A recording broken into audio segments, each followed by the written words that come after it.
Well, good. So we have a little problem here.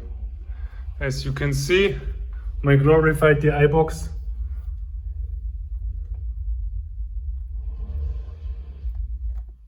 has like a problem with the sound. And I already checked this. You see? And I also checked this with the other speaker, of course.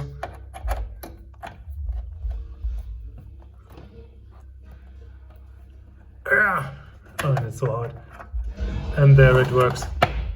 Great. The subwoofer is still working. I have an idea, because I think that just the connectors down here are kind of loose from the board and we just have to resolder it. So we will check this. And to those who say, "Ooh, why don't you just buy a new receiver?"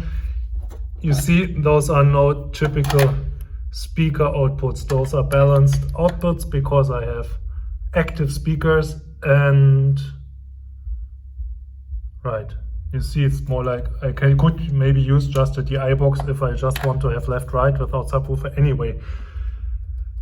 Fact is, I won't change this out because it's expensive and it produces waste and I don't want to do that, and we try now to fix it.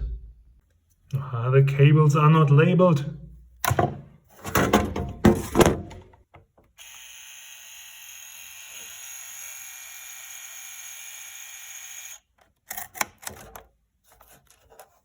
Oh, you see, I tried before, but I failed.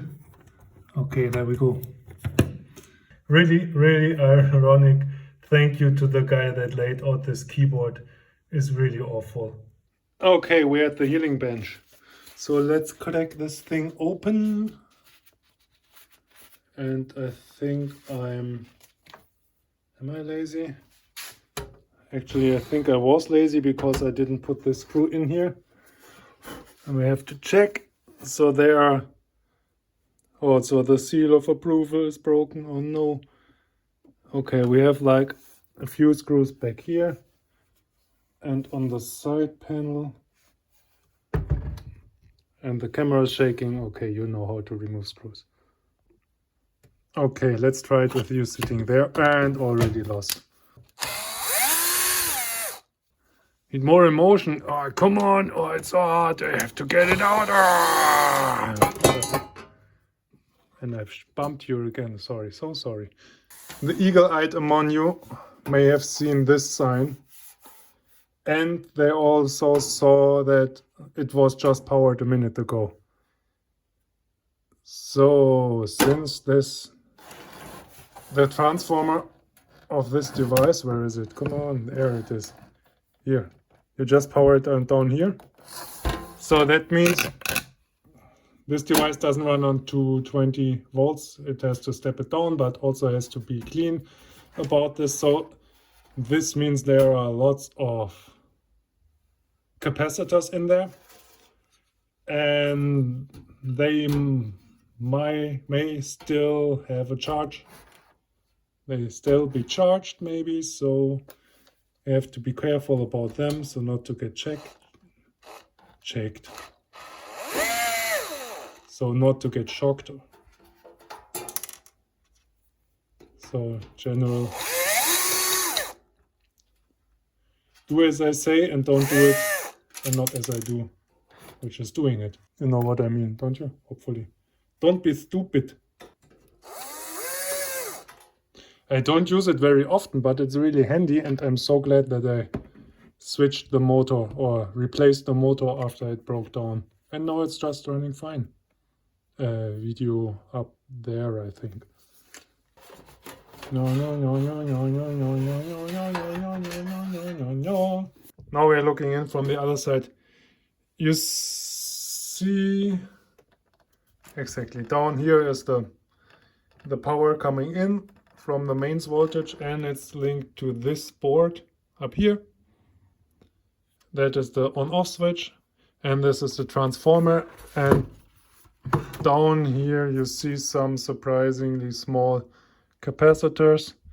So they may still hold a charge. There may be some other capacitors like this one down here that are also just charged, and a bunch of these up here. Hopefully that's okay. So, as I said, we have to be careful and maybe try to discharge those capacitors down there. We'll see. And this one down here. So the capacitors are discharged. At least I think that I caught all of them. Have to be still really careful. Though this is the one. I think this is the one, right? Right. This is the one that is acting up. And of course, it has multiple screws down here. And of course, it's buried beyond two other boards, I think. Yes, of course, it's way at the bottom. So what do? We have to remove those boards and then come back and work our way down there. I think we can start by removing those screws here.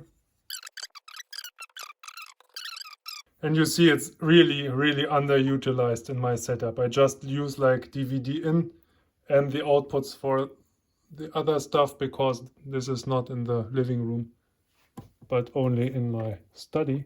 Sounds fancy, right? Just for me to put it back together. There was a ribbon cable, there was one and two cables, there is one as well. I think they are just pushed in there, right? Then we have one here and one there and another one there, but this is just jumping the plates. And there's also a tiny one.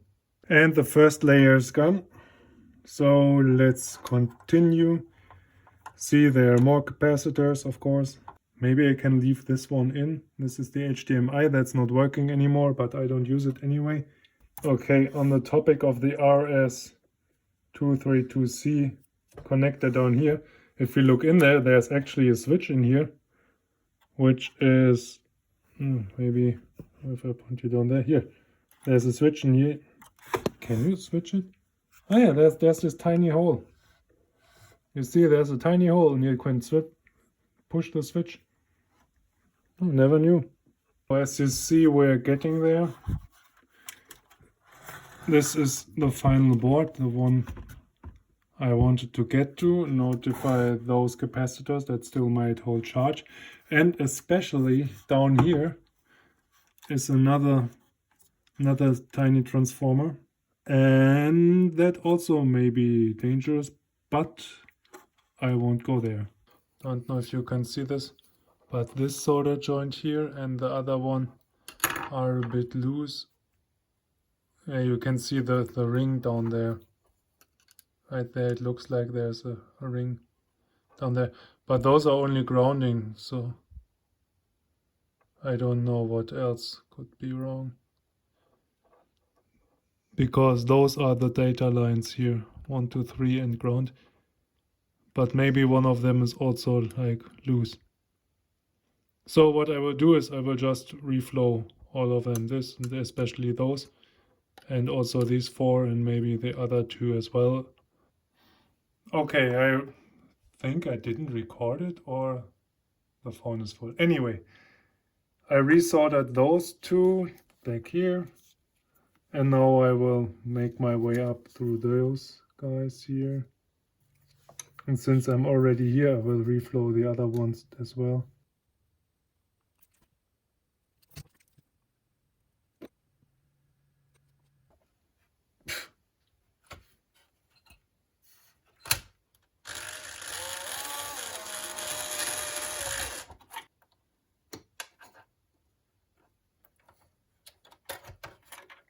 And now the moment of truth. Let's see where it is here.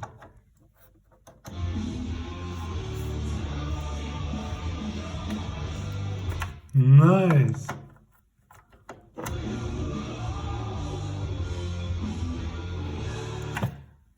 Yes, sir. Works very nice. And I'm back to stereo listening. Perfect. So that's it. I just buttoned it up because I didn't put all the screws in, and we are done. Thanks for watching.